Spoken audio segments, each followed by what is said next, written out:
Hello everyone, welcome back to our YouTube channel. In today's video, we will compare Samsung washing machine quick wash and a normal wash.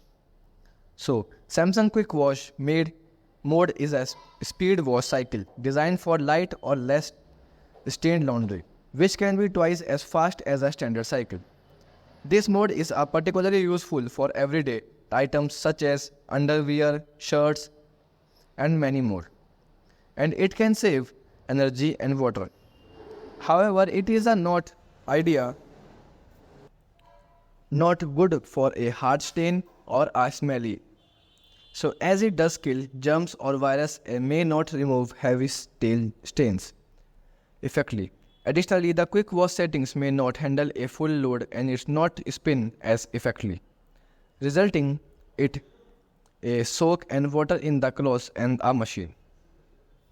So it is recommended to use the mode for light, spoiling and refresh clothes, or washing one or two items in a hurry.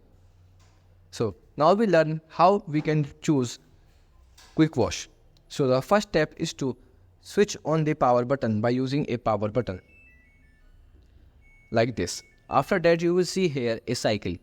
So simply click on the cycle button to move forward the indicator. Right now it is on our default indicator is normal. When I click on the cycle button, you will see it move forward to a quick wash. Right now it is on a quick wash. After that, click on the start button to quick wash your clothes. Now we see a normal wash.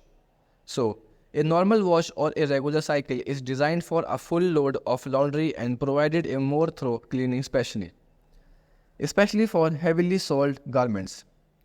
This mode is suitable for washing stained clothes and killing germs and dust. It can reach higher temperature, however it may consume more energy and more water compared to quick wash cycle. Now we see how we can select normal mode. So the normal mode is a default mode.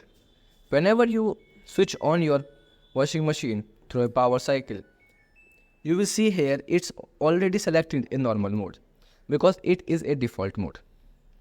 After that, you will click on the start and pause button to start your washing machine to washing your clothes. And that's all. You are now easily see which one is better. So if you found this video helpful, don't forget to like, share and subscribe for more tech tips and tutorials. Goodbye.